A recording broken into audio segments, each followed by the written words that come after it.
മനുഷ്യപുത്രന് തല ചായ്ച്ചാൻ മണ്ണിലിടമില്ല, മണ്ണിലിടമില്ല.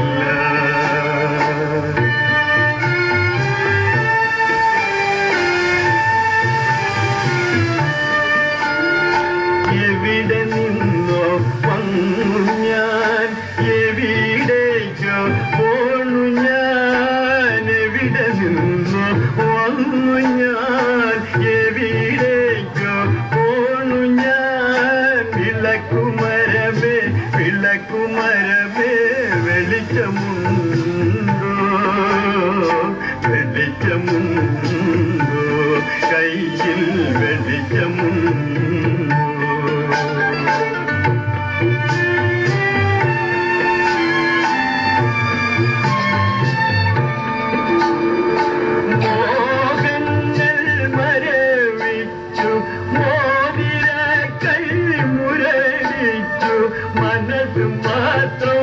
മനത് മാത്രം മുരടിച്ചില്ല, മുരടിച്ചില്ല, മനസ് മുരടിച്ചില്ല.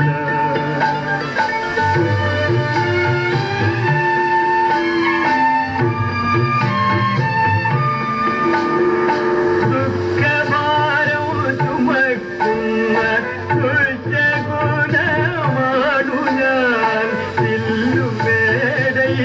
ിരുന്നെ കല്ലരിയല്ലേ, കല്ലരിയല്ലേ. എത്ര ദിവസങ്ങളായി നമ്മൾ ഈ നരകയാതന അനുഭവിക്കുന്നു. എന്റെ ശരീരമാണ് വേദന കൊണ്ട് പറയുന്നു. അതെ ആൻഡ്രൂസ്, നാട്ടിലെങ്ങനെ കഴിഞ്ഞിരുന്ന ഞാൻ ഇവിടെ വന്ന് നമ്മളെല്ലാം ഒരു പോയി. നേരെ ആഹാരം കഴിച്ചിട്ട് ദിവസങ്ങളായി വിശന്ന് പൊരിയുന്നു. നമ്മെ രക്ഷിക്കാൻ ഇവിടെ ആരും വരില്ല. നമ്മുടെ കൂടെ ഉണ്ടായിരുന്നവരിൽ പലരും ഈ മാരക രോഗം മൂലം മരണപ്പെട്ടു. നിന്റെ കയ്യിൽ ഭക്ഷണം എന്തെങ്കിലും ഇരിപ്പുണ്ടോ? എനിക്ക് വിശന്നിട്ട് വയ്യ. എന്റെ കയ്യിൽ ഒരു റൊട്ടി പോലും. ധനവാനായിരുന്നു എനിക്ക് വന്ന സ്ഥിതി. കുഷ്ഠരോഗം വന്നു കഴിഞ്ഞ് ധനവാനെന്നോ പള്ളിപ്രമാണിയെന്നോ പണ്ഡിതനെന്നോ യാതൊരു വ്യത്യാസവുമില്ല. നരകിച്ചു മരിക്കുക തന്നെയാണ് വിധി. ഈ നശിച്ച ദൈവകിടം വിഷമം ദാഹിച്ച് വേദനിച്ച് മരിക്കാതെ അല്പം വിഷം കിട്ടിയിരുന്നെങ്കിൽ.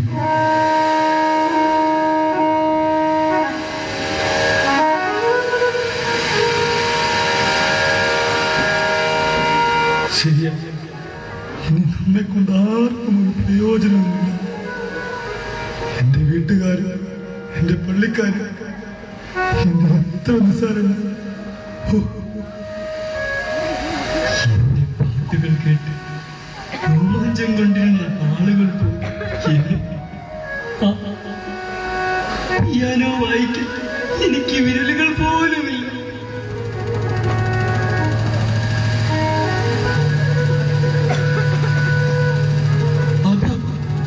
അതാ ഒരു കപ്പൽ. നമുക്ക് വീണ്ടും കൂട്ടുകാരെത്തും.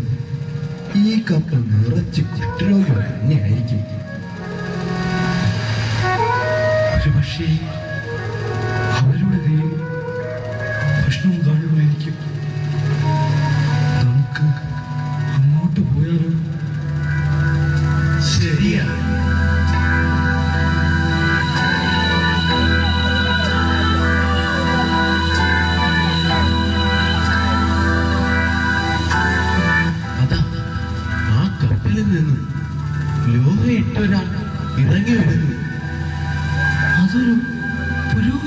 ആണല്ലോ, അച്ഛനും കുഷ്ഠരോഗിയായോ? ഏയ്, കുഷ്ഠരോഗിയല്ല, ആരോഗ്യവാന ഒരു പുരോഹിതൻ. താ വരൂ.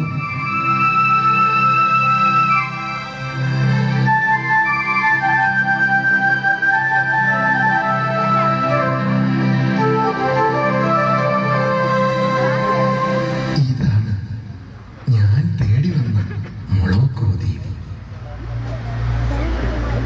അതാ ആ കാണുന്ന താഴ്വരയായിരിക്കും ഞാൻ കേട്ടറിഞ്ഞ കുഷ്ഠരോഗികളുടെ ശവം വലിച്ചെറിയുന്ന താഴ്വര. എന്നും കുഷ്ഠരോഗികളുടെ ദീനരോധനമാണല്ലോ ദൈവമേ ഞാൻ കേൾക്കുന്നത്. അതെ, ഇനിയുള്ള എന്റെ ജീവിതം ഇവിടത്തെ കുഷ്ഠരോഗികൾക്ക് എനിക്ക് ജീവിക്കണം.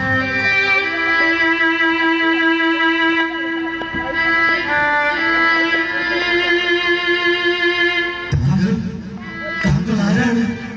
ഞാൻ ഡാമിയൻ, ഒരു റോമൻ കത്തോലിക്ക പുരോഹിതൻ. നിങ്ങളെപ്പോലുള്ള കുഷ്ഠരോഗികളെ ശുശ്രൂഷിക്കുവാനായി ഇറങ്ങിത്തിരിച്ചത്. നിങ്ങൾ? ഞാൻ ജാക്സൺ, ഒരു വലിയ രത്നവ്യാപാരിയായിരുന്നു. എൻ്റെ ധനത്തിന് പോലും എന്നെ രക്ഷിക്കാൻ കഴിഞ്ഞില്ല.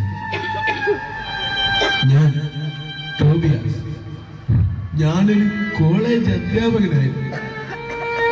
ഞാൻ ജർമായി, കൊയറിലെ പിയാനോ വായനക്കാരനായിരുന്നു.